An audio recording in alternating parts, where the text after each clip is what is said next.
දරුවන් හඳුනා ගැනීමේ වැඩසටහනට ඇතුළත් වන කොළගුලි කරමු අලවමු කියන ක්‍රියාකාරකම ගැන තමයි මම අද කතා කරන්නේ.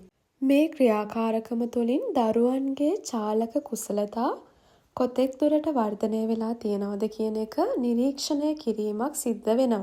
මේ ක්‍රියාකාරකමේදී සිදු කරන්නේ කොළ ගුලි කිරීම සහ ඇලවීම. ඒ වගේම මේ ක්‍රියාකාරකම පන්ති කාමරය තුළ සිදු කරන ක්‍රියාකාරකමක්. මේ ක්‍රියාකාරකම සිදු කිරීමට අවශ්‍ය ද්‍රව්‍ය විදියට කඩදාසි ගුලි කරලා දාන්න පුළුවන් ප්ලාස්ටික් පිඟානක්. ඒ වගේම සුදු පාට සව් කඩදාසි, ගම්, සරල හැඩයක් අඳින ලද A4 ප්‍රමාණයේ වර්ණ කඩදාසියක්. මෙතනදී සරල හැඩය විදිහට අපිට වෘත්තයක් නැත්නම් සමචතුරස්‍රයක් භාවිතා කරන්න පුළුවන්. මෙතනදී පූර්ව සූදානම යටතේ අපි දිග සෙන්ටිමීටර් 30 පළල සෙන්ටිමීටර් 30 ප්‍රමාණයේ සව් කඩදාසි සිසුන් ප්‍රමාණයට අවශ්‍ය පරිදි සපයා ගන්න ඕනේ. ඒ වගේම අවශ්‍ය අනික් හැඩතලය වර්ණ කඩදාසියක ඇඳලා කලින් සූදානම් වෙන්න අවශ්‍ය වෙනවා. මේ ක්‍රියාකාරකමට අදාළ තක්සේරු නිර්ණායක වෙන්නේ කඩදාසියක් සියුම් කැබලි වලට ඉරයි. ඉරු කඩදාසි කැබලි බෝල ලෙස ගුලි කරයි. සපයන ලද හැඩයෙහි දාර දිගේ ගුලි කළ බෝල අලවයි.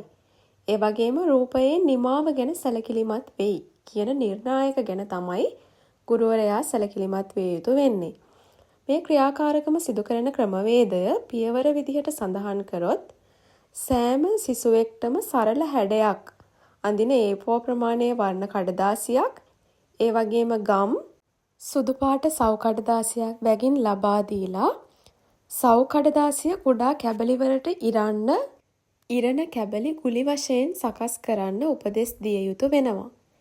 ඊළඟට ගුලි කළ බෝල ප්ලාස්ටික් පිඟානට දමන්න උපදෙස් දෙන්න ඕන. ඊට පස්සේ ලබා දුන්න හැඩයේ දාරවල ගුලි කළ කඩදාසි බෝල අලවන්න කියන්න පුළුවන්. මේ සඳහා සිසුන්ට ප්‍රමාණවත් කාලයක් ලබා දෙන්න ඕන. ඒ වගේම තමයි සිසුන්ගේ නිර්මාණ නිරීක්ෂණය කරලා අගය කිරීම සිදු කළ යුතු වෙනවා. මෙතනදී ගුරුවරයා විසින් විශේෂයෙන්ම නිරීක්ෂණය කළ යුතු දේවල් තමයි කඩදාසිය සියුම් කැබලි වලට ඉරන්න පුළුවන්ද? ඉරණ කඩදාසි කැබලි කුඩා ගුලි සකස් කරන්න කොහොමද භාවිතා කරන්නේ? ඒ කියන්නේ ඉරණ ලද කඩදාසි වලින් කුඩා ගුලි සකස් කරන්න පුළුවන්ද?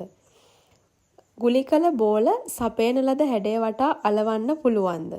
ඒ වගේම හැඩය වටා සම්පූර්ණයෙන්ම ගුලි අලවනවද කියන එකත් මෙතනදී ගුරුවරයා නිරීක්ෂණය කළ යුතු වෙනවා.